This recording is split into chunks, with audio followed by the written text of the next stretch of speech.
Então, novamente, boa noite a todas. Sejam todas bem-vindas à primeira semana da Mulher Macumbeira.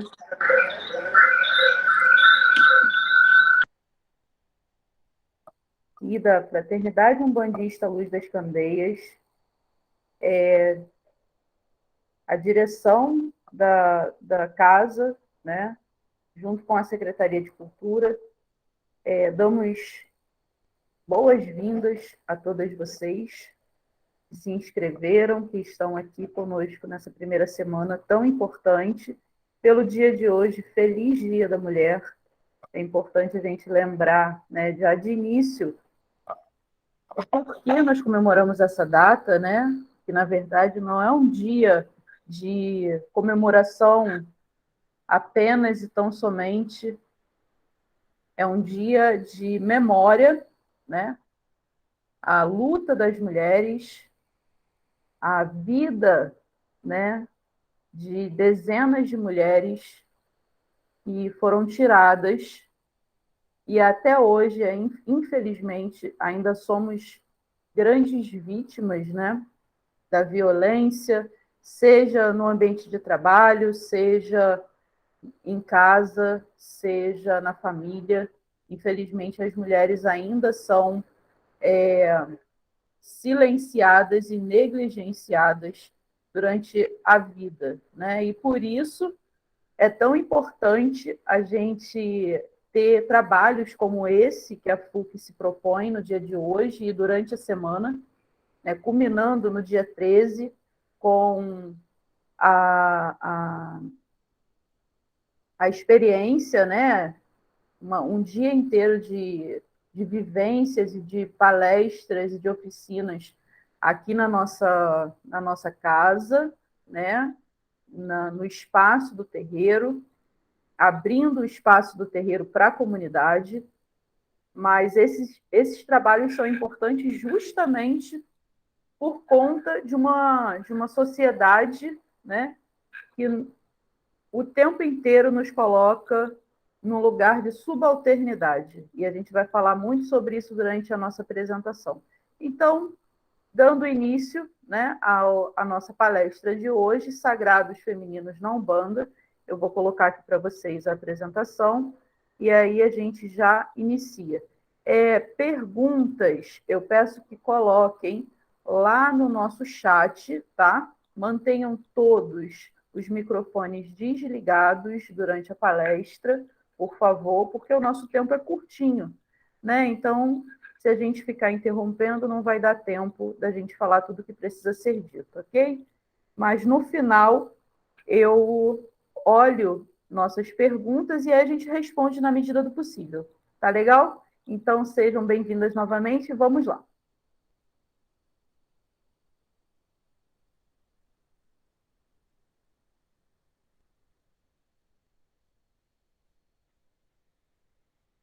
Vocês estão vendo? Alguém abre o microfone aí e fala comigo. Diz, tô, não tô. Tô. Ótimo. Obrigada. Pode fechar. Então, vamos lá. Sagrados femininos na Umbanda. Primeiro, né, o que a gente precisa entender. Deixa eu me apresentar também, porque eu já comecei sem me apresentar. Eu me chamo Valquíria Velasco, sou professora e eu costumo me apresentar como cartomante, macumbeira e historiadora, colocando em ordem de chegada, vamos dizer assim, na minha vida. Então, a cartomancia primeiro, a macumba e a história, ok? Sou mestra em História Comparada e, no momento, curso doutorado na Universidade Federal do Rio de Janeiro, também História Comparada.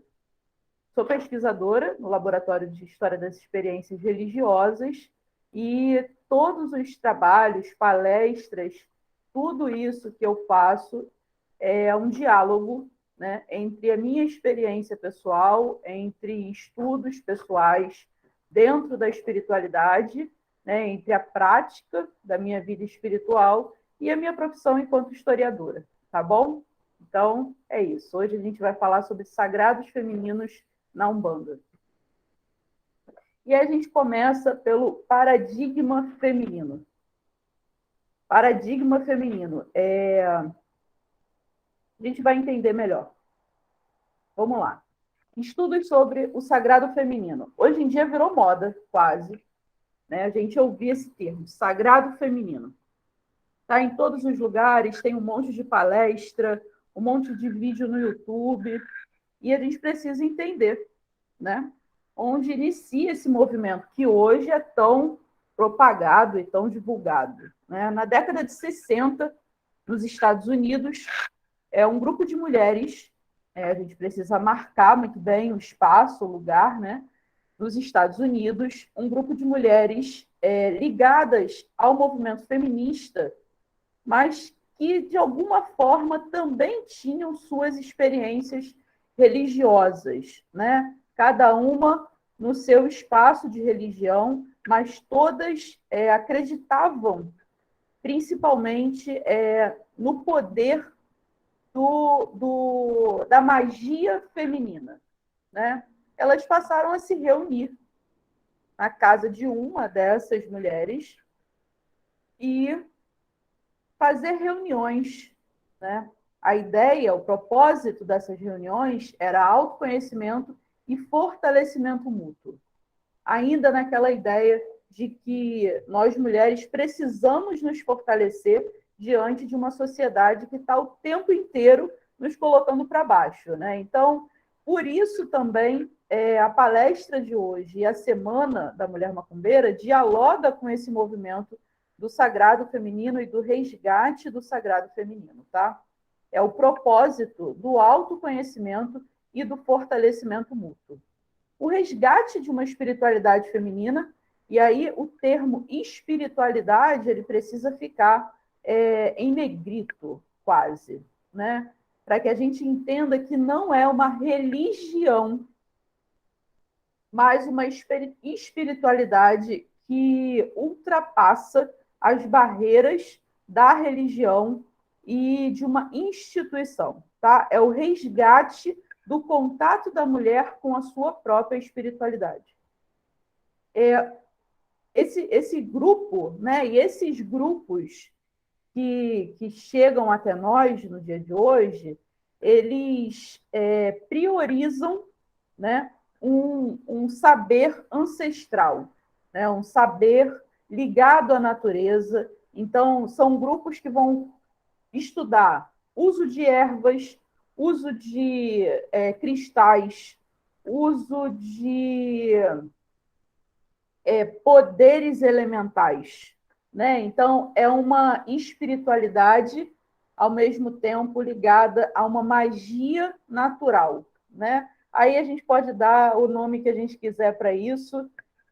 Hoje é muito comum você ver isso tudo muito atrelado a uma religião, que é a Wicca, né? A Wicca hoje é quase que a representante, né, desse movimento do sagrado feminino, por conta do culto à deusa, né? Mas o sagrado feminino não está atrelado a uma religião, como eu já disse para vocês. O corpo sensível, o resgate do corpo sensível. A gente vai ver esse termo mais à frente, mas eu já vou deixar claro para vocês o que é aqui. O corpo sensível é o corpo que une a mente, né? A mente, razão, ao corpo e suas sensibilidades, né? E suas sensibilidades. Então, é um diálogo, né? É um diálogo entre a mente, o corpo e o espírito. É alinhar esses três elementos que são considerados constituintes, né, dos seres humanos, sem dar privilégio a um sobre o outro, né? A gente vai entender mais adiante o quanto esses elementos foram desvinculados através da história, né? Chegando ao ponto de, no século XIX, século XVIII, XIX, alguns filósofos dizerem que você só é uma pessoa por conta da razão, por conta do seu poder de razão, né? E isso acaba colocando a mente, né, o racional, sobre todos os outros sentidos. Isso daí é, de fato, colocar um carimbo, né, de que quem é sensível, quem tem uma sensibilidade espiritual, uma sensibilidade emocional, ela está subjugada. E isso foi utilizado durante muito tempo para subjugar as mulheres, né? Para subjugar as mulheres. Mas vamos dar seguimento. Historicamente, né, através de estudos arqueológicos, através de trabalhos científicos, já é possível, né, determinar algumas coisas aí das nossas origens enquanto seres humanos, tá? E aí, nessa parte da palestra, a gente apresenta o que aconteceu, né, com essas primeiras sociedades que se reuniam em grupamentos matrifocais, né? O que é um grupamento matrifocal? E aí é importante a gente perceber a diferença entre matrifocal e matrilinear, tá? Matrifocais é onde mulheres são colocadas como o foco dessas sociedades, tá? Como o foco dessa sociedade. E todos os acontecimentos partem das decisões femininas, tá? Então, são sociedades matrifocais, são conhecidas por um nomadismo, então não são sociedades, não são ainda grupamentos, né, que se reúnem como proprietários de um espaço, né? Então, o nomadismo é característico por esse contato com a natureza também, aí a caça, pesca e a coleta vai nos explicar também o nomadismo, porque a interação com a natureza vai levar esses grupos a estarem sempre mudando de ambiente, né? Quando eles percebem que aquele espaço já não nutre mais as suas necessidades, eles vão então para um outro espaço onde eles podem continuar, né, a sobreviver, a se fortalecer, né, e a passar os seus ensinamentos. A produção de pinturas e esculturas também já são vistas nesse momento, tá? E aí a gente não tem como dizer a responsabilidade de quem era nesse momento, se era dividido, mas o que se supõe é que as sociedades, os grupamentos, eles não tinham uma divisão clara, né, dos trabalhos de homem e dos trabalhos de mulheres, tá? As sociedades se organizam em alinhamento com a natureza. Então, é respeitado tanto o tempo de vida dessas pessoas, né? Então, pessoas mais novas, elas são cuidadas, elas são ensinadas por pessoas mais velhas e anciãs, né, que vão preparar essas pessoas para ocuparem no futuro os seus espaços e o respeito ao próprio lugar onde elas vivem, né? Então, o diálogo entre pessoas e a natureza é muito forte nesse momento, ok? Ainda, né, entre o Paleolítico e o Neolítico, nós temos um achado arqueológico, né, que é considerado o primeiro sinal de culto religioso que os seres humanos fabricaram, né? Então, esculpiram, né? É o primeiro achado arqueológico, até hoje o mais antigo, descoberto na Áustria, né, na cidade de Willendorf, e é essa senhorinha aí que a gente está vendo na apresentação, ela tem entre 24 e 22 mil anos até hoje. Ela está no Museu de Arte Natural, lá na Áustria. Ela é fabricada em calcário e os pesquisadores, né, os arqueólogos, eles acreditam que ela representa a Mãe Terra, a Grande Mãe, né? Então, ela é aí uma espécie de ídolo, de imagem, né, que era cultuada por esses primeiros grupamentos, né, como eu falei para vocês no slide anterior, e representa a fertilidade. E aí, bem, olhando para a imagem, a gente consegue ter uma ideia, né, do porquê. Ela é uma senhora, né, com seios grandes, com uma barriga grande, com uma vulva, né, aparente, com grandes coxas, e ela representa o poder da mulher sobre a fertilidade. Né? É aquela que alimenta, é aquela que dá a vida, é aquela que gera a vida. É interessante a gente notar também que, num primeiro olhar, a gente não consegue perceber os braços da Vênus de Willendorf. Existe uma outra escultura, mas aí já é da Grécia, e aí já é do século II, século I antes de Cristo, aí, milhares de anos depois, né? Que é a Vênus de Milos, que não tem braços também, mas já aparece como uma mulher esbelta, né? Já não aparece mais como uma mulher, vamos dizer assim, natural, né? Natural. Essa é uma mulher natural, é uma senhora que acabou de gerar a vida, que está amamentando, né? O braço, ela não que ela não tenha um braço, ela tem. Dá para ver ali, ó, pequenininho, sobre os seios dela, se vocês repararem bem. Tem até dedinhos aqui. E esse posicionamento do braço sobre os seios, como se estivesse colocando-os para baixo, né? Para alimentar alguém, né? Esse braço ele está aí representando que ela não tem necessidade de utilizar a força.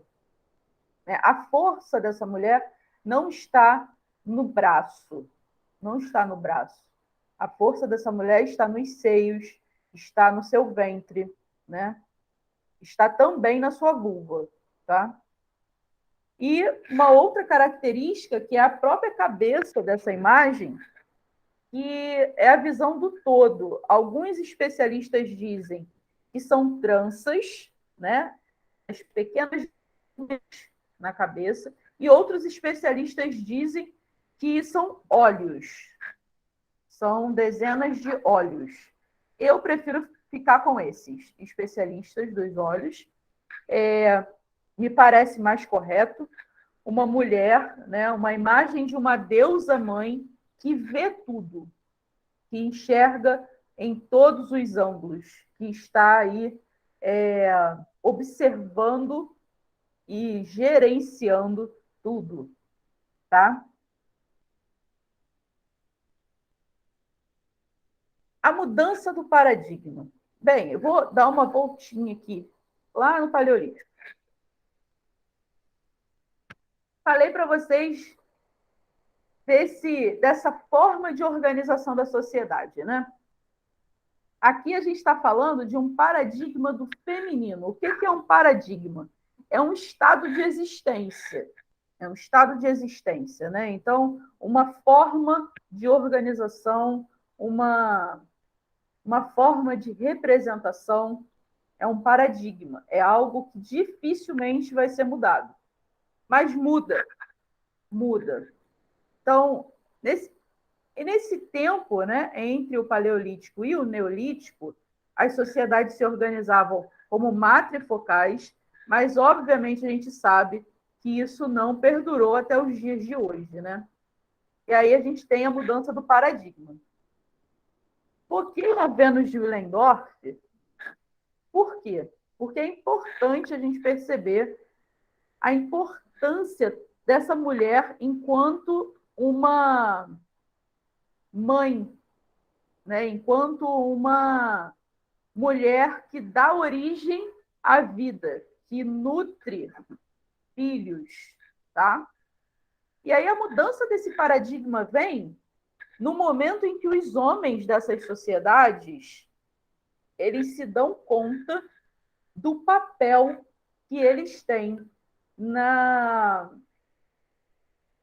formação e na fabricação, vamos dizer assim, dos seres humanos. Porque até esse momento eles não conseguiam entender muito bem como os seres humanos tinham origem. Eles simplesmente sabiam que as mulheres davam origem a outros seres humanos. E que em algum momento essas mulheres sagradas e divinas pariam, né, suas proles, aqueles que iriam dar continuidade aos seus grupos. Mas eles não entendiam a participação deles nesse movimento, tá? E aí essa imagem ela é fantástica porque ela coloca a mulher sobre a terra, né?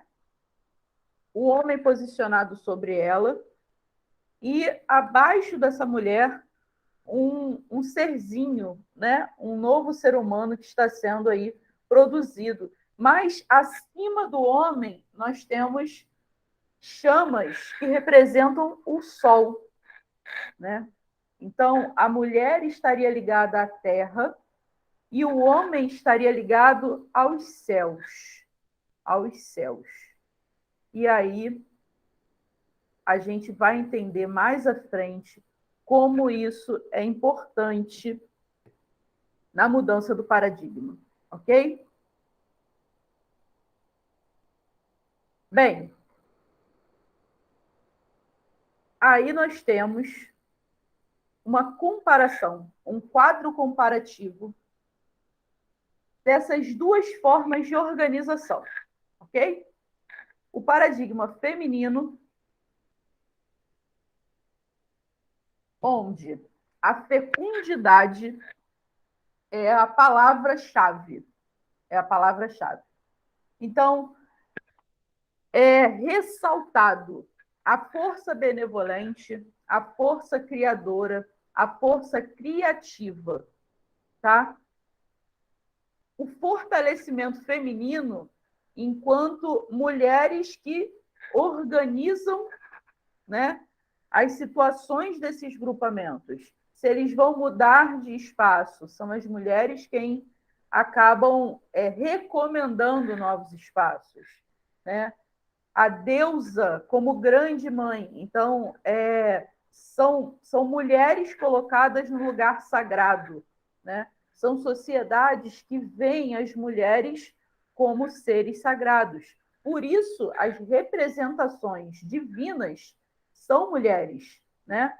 Quem acompanha aí o movimento que a gente já vem fazendo na PUC, quem já é aluno da gente, quem já está por dentro das discussões que a gente traça, sabe, e já ouviu eu dizendo essa frase, né? Religiões não caem prontas do céu. Religiões são fruto, né, da criatividade do ser humano. Então, os seres humanos eles vão produzir, né, as suas sacralidades representando aquilo que eles veem e que eles acreditam nos locais, nos espaços, nos territórios onde eles habitam. Então, se são grupos que estão cultuando deusas, né? Estão cultuando a terra enquanto um espaço que a todos alimenta, a todos provém, né? A todos recebem novamente em seu corpo quando morre. Esses grupos são orientados por uma feminilidade sagrada, né? E aí, bem, a tecelã divina, essa deusa, ela é aquela que, além de alimentar e prover, ela protege, protege, a força da terra, a proteção, a maternidade. E é uma deusa criadora, mas também ceifadora e regeneradora. O que isso quer dizer? É a mesma que cria, é a mesma que mata e é a mesma que regenera. Então,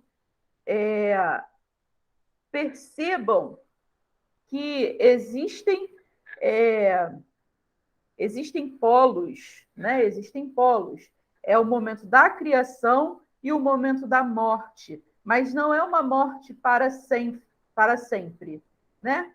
Por quê? Porque ela regenera. Então, é o quê? Um ciclo. A crença nesse retorno. Não como hoje a gente já entende através de outras filosofias, principalmente a espírita kardecista, né, que vai falar numa reencarnação, mas é regeneradora do espírito, onde esses espíritos, né, que foram criados pela Mãe Terra, ceifados pela Mãe Terra, eles voltam para orientar esses grupos, né? Eles voltam para orientar esses grupos. Então, a crença nessa espiritualidade e nesses espíritos como seres regenerados, tá? Esse é o paradigma feminino. É o paradigma que a gente viu lá dos primeiros tempos. Com a criação, né, o tempo da era dos metais, né, que vem depois do Neolítico, a partir de 6.000 anos atrás, o paradigma ele é transformado. Ele passa por uma quebra onde o masculino se sobrepõe ao feminino, tá? A criação de ferramentas através de metais, né?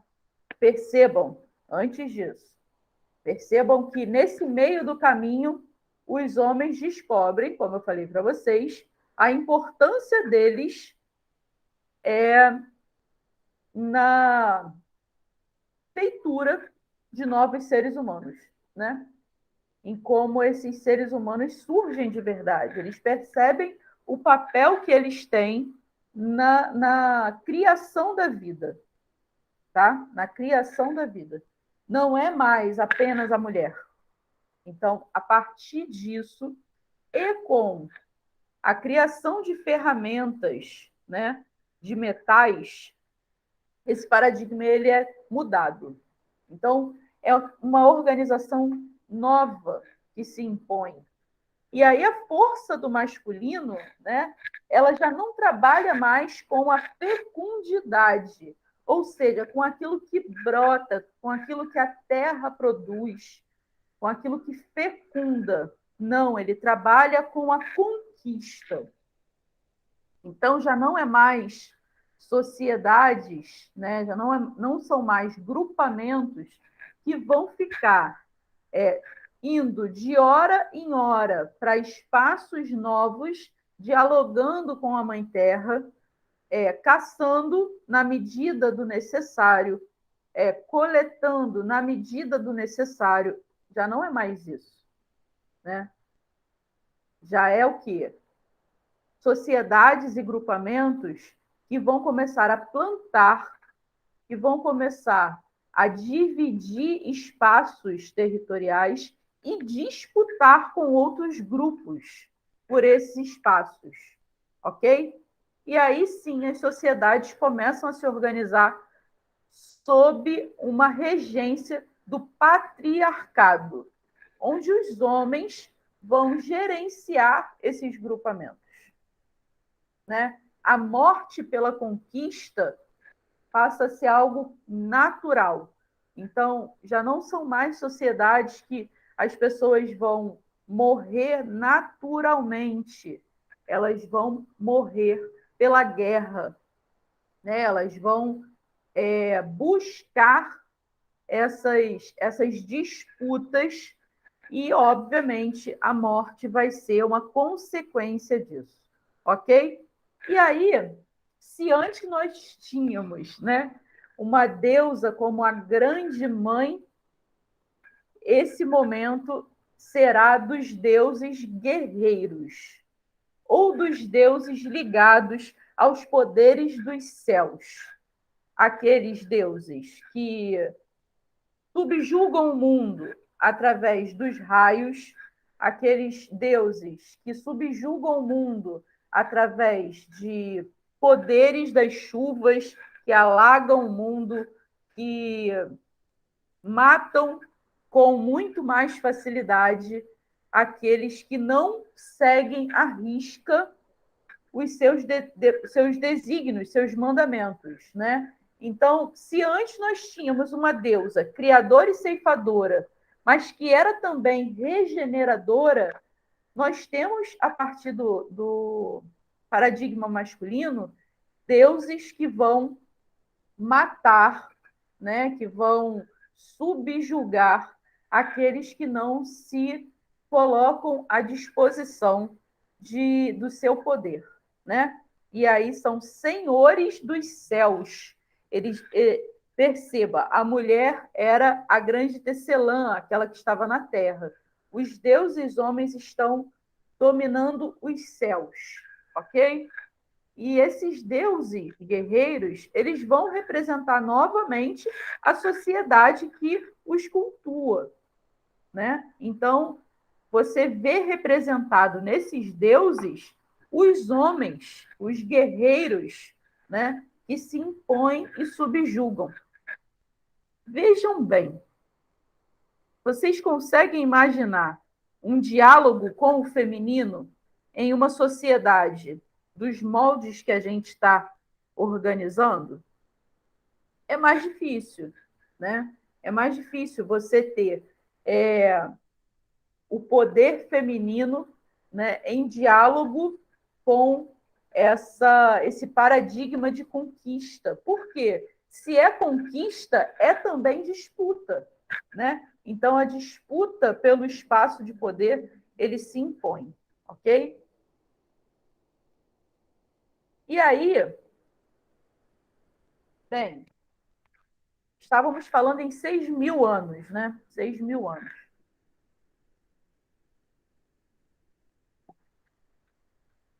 Tudo que acontece no mundo de 6.000 anos atrás até hoje, a gente pode incluir nesse paradigma masculino. Nós vivemos em uma sociedade e a gente não precisa pensar muito do porquê, né? O paradigma masculino ele ainda existe. Novamente, hoje, dia 8 de março, né, de 2022, a gente está aqui por conta de um movimento, né? Um movimento para o resgate da feminilidade, o poder feminino, né? Da mulher macumbeira. E aí, esse resgate do feminino, ele só acontece porque um dia ele foi deixado para trás. E o processo que o deixou para trás tem a ver com essa mudança de paradigma que eu falava para vocês. Ok? Essa mudança de paradigma, ela vai orientar todas as sociedades até os nossos dias. Até os nossos dias. Independente da cultura, né, do espaço, da língua, do território, os homens se sobreporam às mulheres. Né? As mulheres passaram a quê? Perderam poder? De jeito nenhum. Nunca. As mulheres nunca perderam o poder, né? Mas elas foram colocadas num espaço de subalternidade diante dos homens. Então, as mulheres já não gerenciavam mais as sociedades diretamente, porque indiretamente, historicamente, a gente sabe que elas sempre estiveram por trás dos homens poderosos, né? Seja na criação desses homens, seja na orientação familiar desses homens, né? no repasse, né, tanto para homens quanto para mulheres, da cultura dessas sociedades, esse sempre foi papel feminino. Esse sempre foi papel feminino. Então, culturalmente, as mulheres mantiveram o poder, mas não politicamente, não de fato organizando, né? E organizando e também se colocando, né, no espaço de poder, seja na economia, seja na política. Não se viu mais isso desde que o paradigma masculino tomou, né, frente das sociedades. Então, resgatar o feminino não é necessariamente se colocar novamente à frente do poder, mas entender que o paradigma masculino ele não serve para as mulheres. E ele desvincula a mulher do seu próprio corpo. Porque se o natural da mulher é uma força benevolente, criadora, criativa, que tem a deusa terra, né, como uma representante, então a morte pela conquista, o acúmulo, as guerras, isso não representa a sacralidade feminina. Isso não representa a sacralidade feminina. Então, resgatar esse feminino é resgatar também, né, esse poder, né, da deusa, da grande mãe terra, tá? E aí, eu coloquei essa música, depois vocês podem buscar no YouTube, Ave Maria da Rua, do Raul Seixas, que eu tenho como quase um profeta dos nossos tempos. No lixo dos quintais, na mesa do café, no amor dos carnavais, na mão, no pé. Ó, tu estás no tapa e no perdão, no ódio e na oração. Teu nome é Iemanjá, Iemanjá, e é Virgem Maria, é Glória e é Cecília, na noite fria. Ó, minha mãe, minha filha, tu és qualquer mulher, mulher em qualquer dia. Então, para mim, isso é quase uma oração que o Raul Seixas transforma em música, né? As duas imagens que eu coloquei aí, elas são muito representativas simbolicamente, tá? A mulher à direita de vocês, né? Ela representa a Ave Maria, né? Maria, mãe de Jesus, e é uma mulher negra de dread, né? Com a pombinha do Espírito Santo ali sobre ela, e ela traz rosas vermelhas na mão. Tem detalhes aí. Do lado, dos dois lados dela, ela tem beija-flores, né?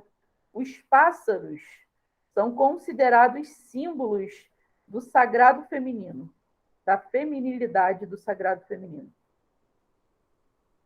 O mais abaixo, na altura do ventre dessa mulher, tem colmeias, né? E algumas abelhinhas ali voando em volta dela. Seria a doçura, né? E a organização. A colmeia, acredito que todos saibam, ela é gerenciada por uma abelha rainha, né? Então, é uma sociedade, né, matrifocal, matrifocal, onde é uma mulher que dá vida e gera, né, e organiza a sociedade. Já à esquerda, nós temos uma outra representação, e aí, bem, a gente já não consegue mais dizer muito bem se é Ave Maria, porque ela não tem um Espírito Santo aí acompanhando ela, ela tem uma lua cheia ali em cima da cabeça dela. E várias espigas de milho.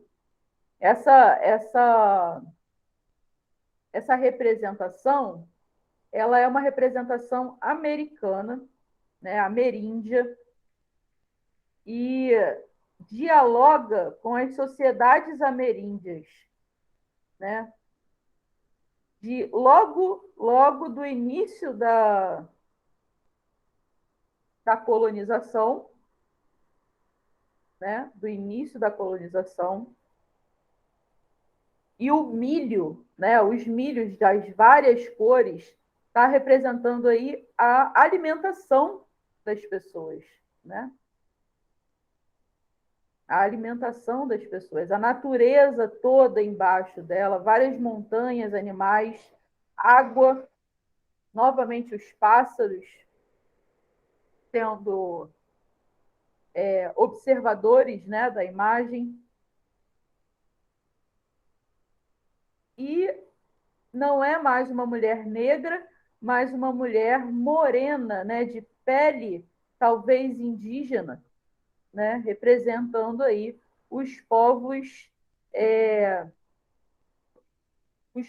naturais, né, aqueles que estavam aqui quando o colonizador chegou na América, ok? E representa esse diálogo com a natureza, esse diálogo com o poder da natureza, com os céus, as montanhas, a água, os elementos, tá? E a lua lá em cima, falei para vocês, né, que os deuses homens, quando eles chegam, né, à organização da sociedade, eles dominam os céus, mas eles são representados pelo sol. A lua permanece como um símbolo do feminino. A lua continua sendo um símbolo do feminino. Pelas fases, né? Pelo diálogo da lua com a menstruação, né? O ciclo menstrual das mulheres e pelo mistério da lua. Né? A gente só vê uma face da lua. Né? A gente não tem ideia do que tem do outro lado, né? No lado escuro da face da lua. E durante 7 dias, no mês pelo menos, ela se encobre completamente e a gente não vê. Então, esse ciclo tem a ver com o sagrado feminino, portanto, a lua permanece sendo símbolo do sagrado feminino. Eu recomendo que vocês depois escutem essa música, tá? Ave Maria da Rua. E aí, bem, analisando só esse trechinho da letra, que é o que eu acho interessante, né? No lixo dos quintais, na mesa do café, no amor dos carnavais, ou seja, essa mulher está em tudo, né? Em coisas sagradas e em coisas profanas, entre aspas, gigantes, tá? Ela está na mão, ela está no pé, ou seja, é ela quem domina tanto o meu poder de tato quanto o meu poder de locomoção. No tapa e no perdão, ou seja, ela é aquela mãe que orienta e que por muitas vezes precisa sim dar um castigo para que seu filho entenda, mas ela não é a mãe que abandona, ela é a mãe que perdoa. Por maior erro que o filho tenha cometido, o perdão sempre vai estar à disposição. No ódio e na oração. Sim, porque o ódio é um sentimento. E ai daquele que nunca sentiu ódio, né? Que nunca sentiu raiva, que nunca se irou, né? Mas olha a oposição do ódio na oração, ou seja, no clamor, no pedido, né? Na humildade, porque para orar, para pedir, a pessoa precisa ter humildade, né? Teu nome é Iemanjá, e aí o Raul Seixas, fantástico, né? Coloca Iemanjá antes da Virgem Maria, né? Ele tem essa característica nas músicas dele de priorizar os elementos da cultura afro-brasileira. É a Virgem Maria, é Glória e a Cecília, são outros nomes da Virgem Maria, né? Na noite fria, ou seja, naquele momento que os homens não podem mais contar com ninguém, no momento de total desilusão, no momento de Deus, eu não sei o que eu faço a partir de agora. Ou seja, a Ave Maria, Iemanjá, a Virgem Maria, ela está ali para auxiliar, né? E minha filha, tu és qualquer mulher, ou seja, todas as mulheres podem se ver representadas na Ave Maria da Rua, né? Na Ave Maria da Rua, e aí o título é fantástico, por quê? Porque é a sacralidade de todas as mulheres, não necessariamente daquelas que estão nos templos religiosos. Não se fala de uma santa, mas de uma Ave Maria no amor dos carnavais, né?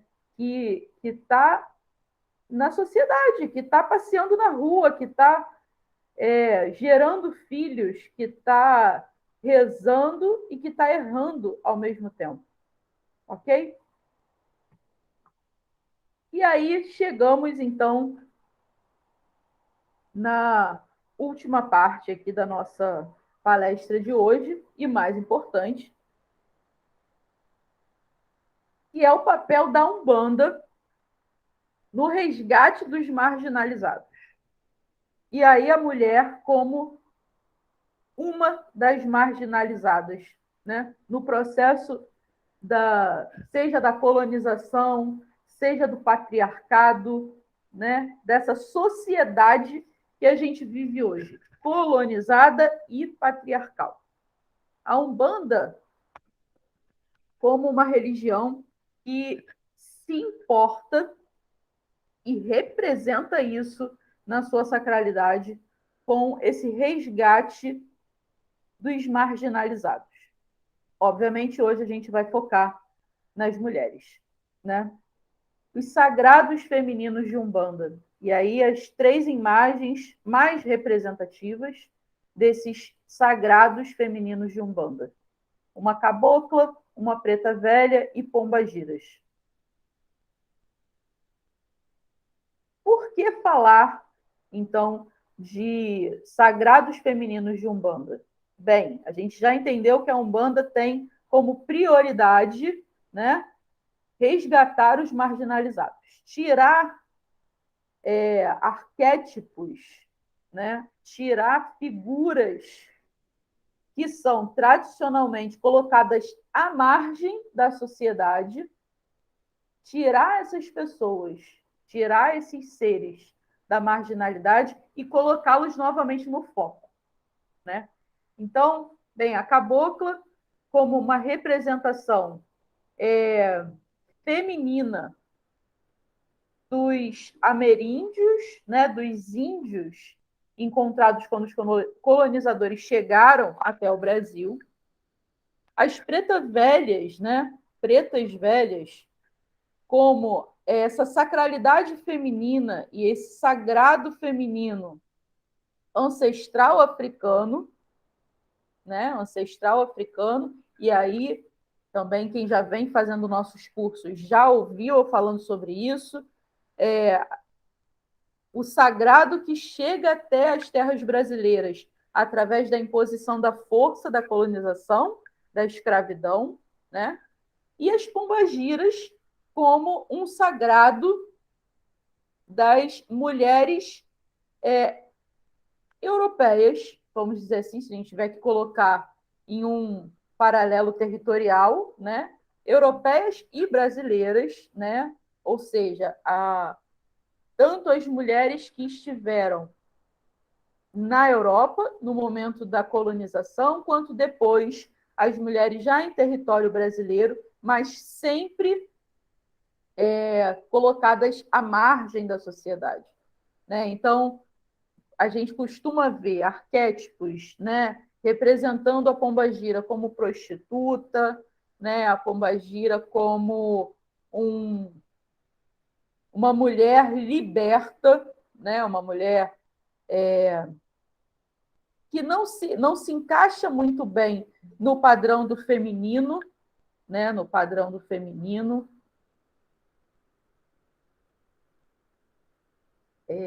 Só um instantinho.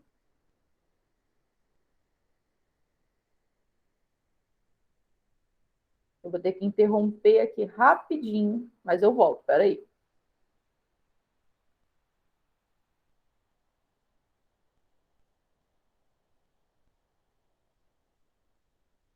Voltando.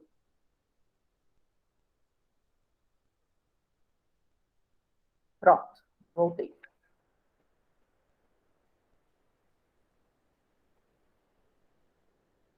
Esperando voltar aí para vocês. Apareceu, né?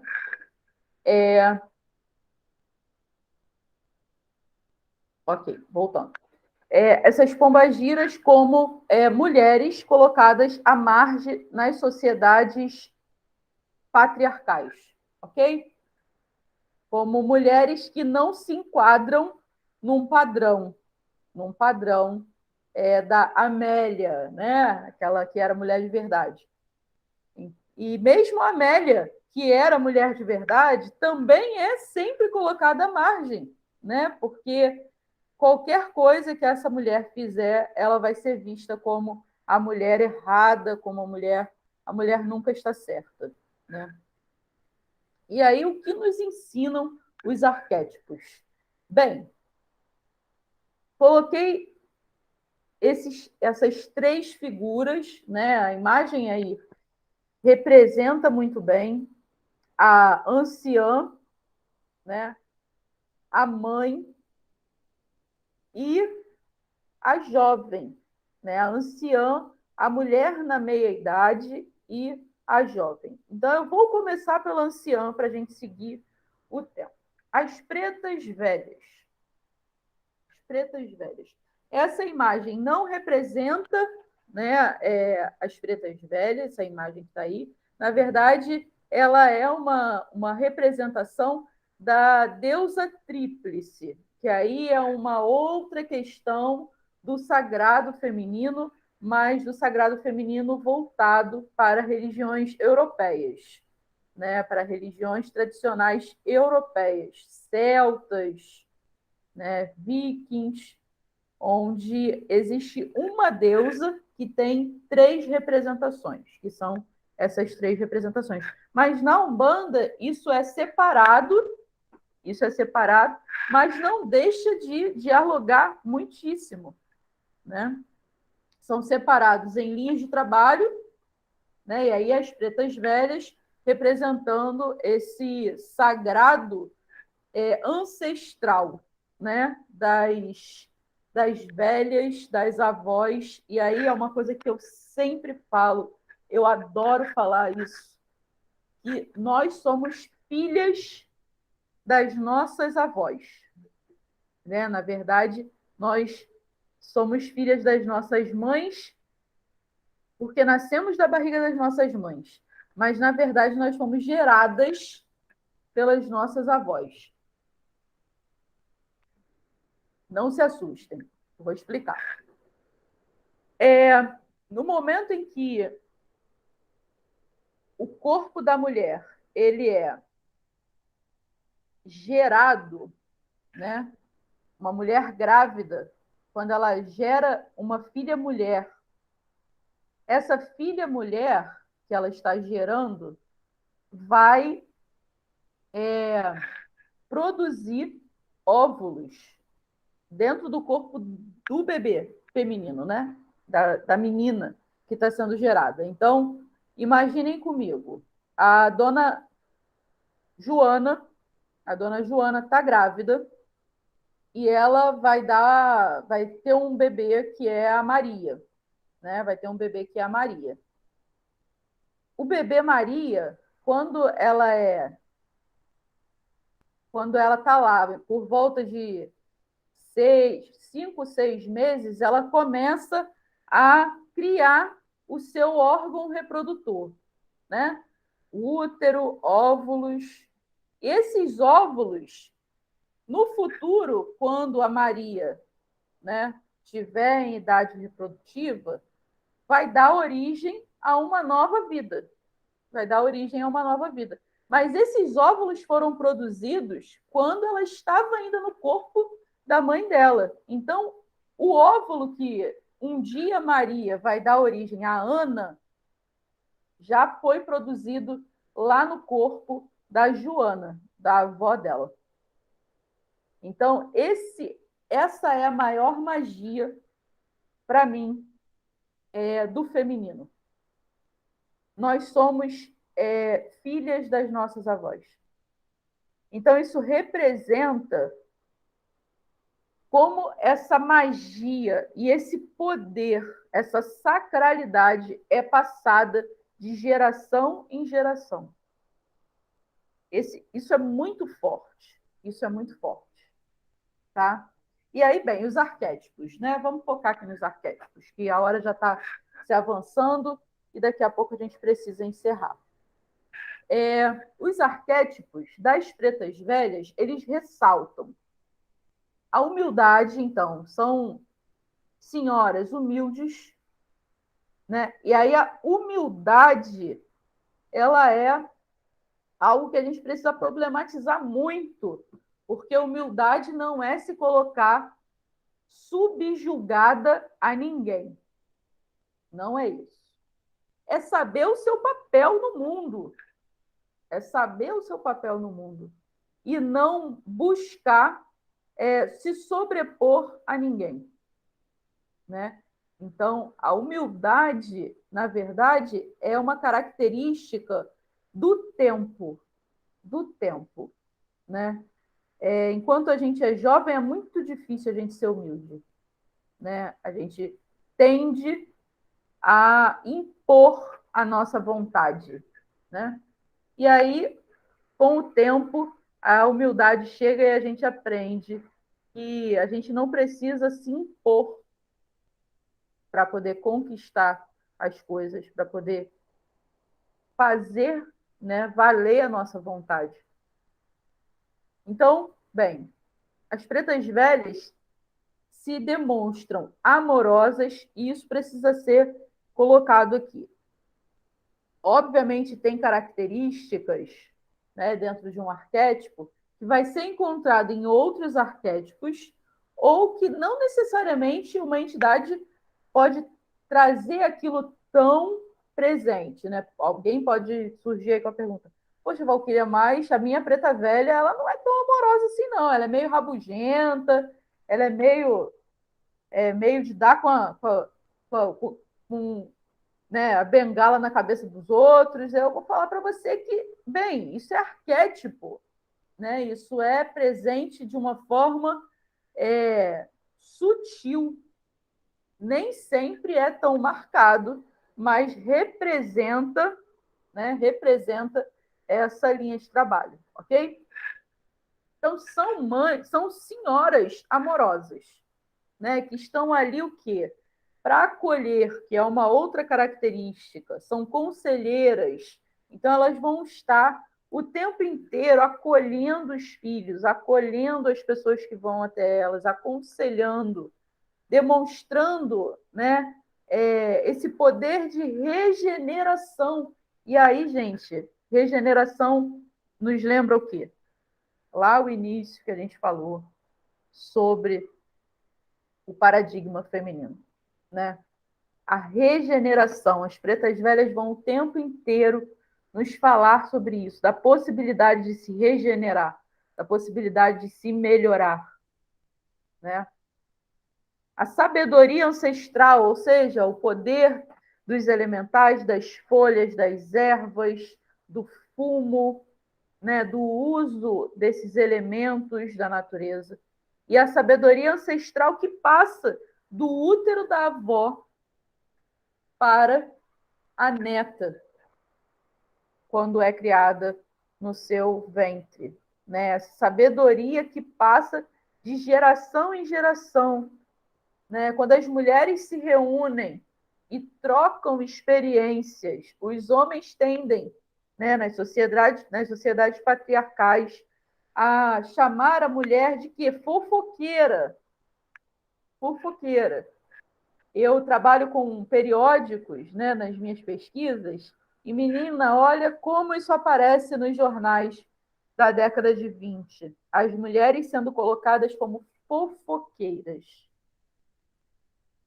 Só que aí, tá, obviamente, a gente sabe que a fofoca é uma coisa feia pra caramba, né?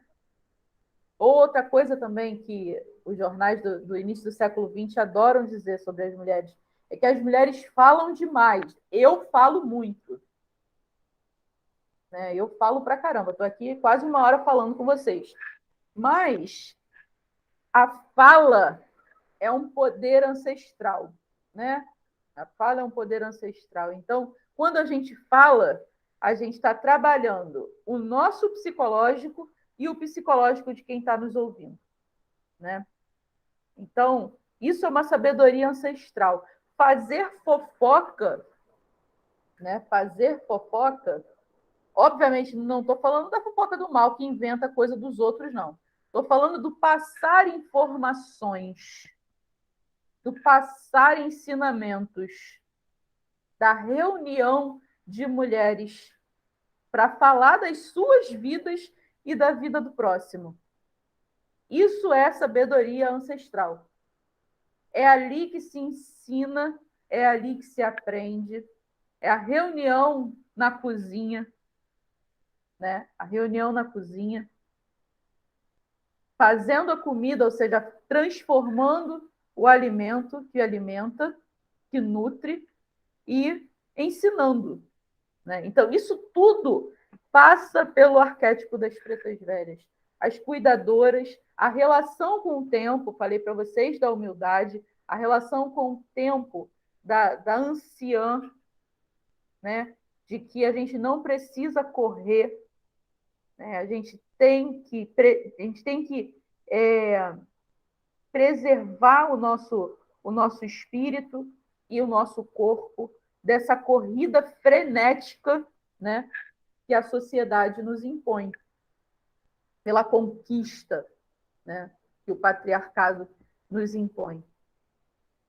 Então, bem, isso é sobre pretas velhas. E aí a gente passa para a mulher madura, né, para o arquétipo da mulher madura ali da nossa imagem, né, da mulher que gera o filho, né, que provém. E aí a gente vai falar de quem? Das caboclas. Fazendo esse paralelo, ok? Fazendo esse paralelo.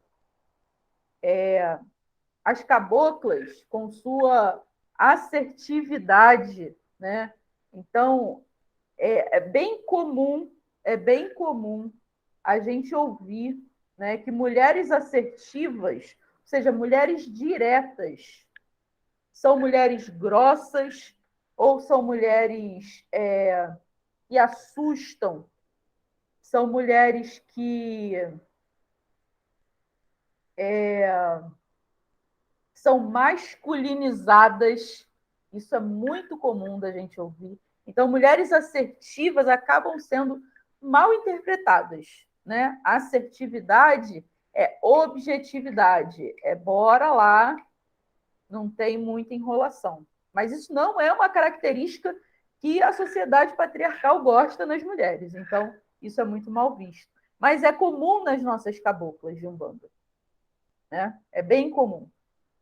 E são arquétipos que representam mulheres provedoras, ou seja, são índias, são caboclas, né, que são caçadoras, né, que são guerreiras, que buscam o alimento, né, que nutrem sua comunidade, são fortes, possuem uma relação com o corpo naturalizada.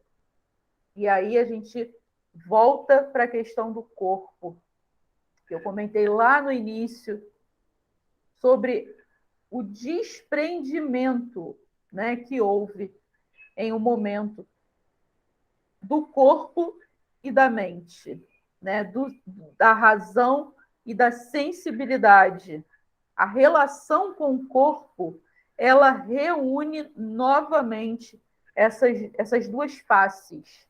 Né? Então, são arquétipos, é uma linha de trabalho que dança, que se movimenta, que representa muito esse movimento do corpo, né? Com força, porque são mulheres que estão no auge, né, do seu poder, no auge do seu poder. São maternas, mas não é aquela maternidade como das pretas velhas, né, do aconselhamento. Não, são maternas no sentido da educação, da orientação. De novo lá, a assertividade. A orientação é aquela mãe que precisa, por vezes, sim, dar um tapa. Mesmo que não seja um tapa físico, mas um tapa verbal. Precisa trazer a pessoa ao que é certo, né? Então, são orientadoras, são mães que educam, né? Bem, é isso. E partindo ao terceiro arquétipo das pombagiras, né? Que aí seriam as mulheres mais jovens, né? E, obviamente, são aquelas que chamam mais a atenção, porque são as que se desligam quase que por completo do padrão do patriarcado, né? Do padrão do patriarcado. Então, são mulheres, não são representações de mulheres empoderadas, né? E aí, empoderadas são possuidoras do seu poder. Elas entendem o poder que possuem, né? São livres no sentido de serem libertas mesmo dessa amarra patriarcal, dessa amarra do paradigma masculino, né? São expressivas, ou seja, coloca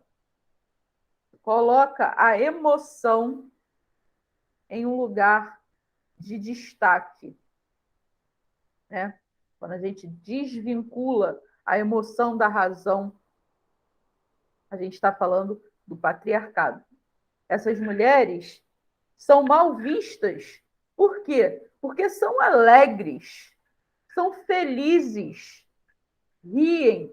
Mulher que ri alto e mulher que fala alto é mal vista, né? E as pombagiras não estão nem aí para isso. Então, são expressivas. São emancipadoras, porque percebam, não basta ser empoderada, né? Elas precisam empoderar outras mulheres, ou seja, emancipar, libertar outras mulheres, né? Então são emancipadoras. Elas trabalham nesse poder feminino. Sensualidade, né? A mulher, a Amélia, mulher de verdade, ela é aquela mulher que está em casa e que não expressa sensualidade. Não expressa sensualidade, né? Então, as pombagiras são o oposto disso. Elas são sensuais, elas têm uma relação com o corpo de liberdade, de expressividade. Seus corpos são sensíveis, né? E aí a gente voltou lá no corpo sensível de novo. Seus corpos são sensíveis, seus corpos reúnem mente, espírito e corpo. E sexualidade, obviamente, né? A pombagira, ela está atrelada à sexualidade, ao sexo, né? Ao movimento da reprodução, né? Ao domínio, né, do chakra básico, do prazer, da mulher que sente prazer, da mulher que busca prazer. E aí, o prazer não só sexual, mas o prazer de estar viva. O prazer de estar viva. Isso tudo é representado na pombagira. Né? E aí, bem, isso são ensinamentos que a gente precisa levar para as nossas vidas. E esse resgate do feminino, né? Esse resgate da sacralidade do corpo feminino, né? Do útero, enquanto uma reunião de poderes, né? Uma reunião de poderes, onde nós mulheres precisamos nos espelhar para poder entender a nossa própria espiritualidade, né? E melhorar o nosso mundo, ensinar também aos homens que, obviamente, também são subjugados pela organização patriarcal que existe no mundo. Afinal de contas, são mulheres que criam os homens. Então, a gente precisa também empoderar esses homens do sagrado feminino. O sagrado feminino não é só para as mulheres, é para o mundo, é para os homens também. Nosso foco aqui hoje foi falar para mulheres, mas nós temos homens inscritos, por exemplo, na Semana da Mulher Macumbeira, que estão nos ouvindo, que precisam se empoderar desse sagrado feminino, que precisam trazer para si esse poder do sensível, de unir, de vincular novamente o corpo e a mente, o sensível e a razão, dar voz à intuitividade. São características do sagrado feminino, são características que a Umbanda nos apresenta e são características que a gente precisa trabalhar sempre, sempre. Bem, eu coloquei uma relação de livros aqui. Eu vou pedir depois para a Gabi mandar para vocês essa apresentação. Essa apresentação vai ficar disponível para quem se inscreveu na primeira Semana da Mulher Macumbeira. E, bem, aqui chega ao fim nossa apresentação. Vou tirar aqui a apresentação. Eu espero que vocês tenham curtido, que vocês tenham gostado, né, dessa brevíssima palestra, apresentação, aula, não sei o nome que vocês quiserem dar.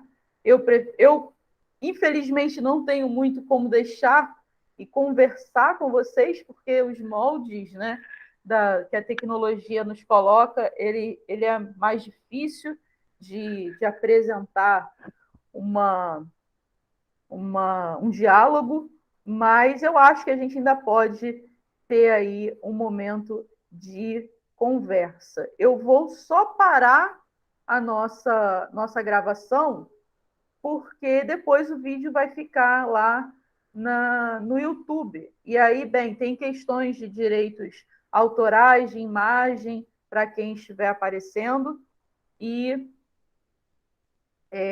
a gente prefere interromper, então, a gravação, tá? Mas aí depois também vocês podem rever, podem vir conversar comigo, com a gente da FUC, no privado, estejam à vontade, ok?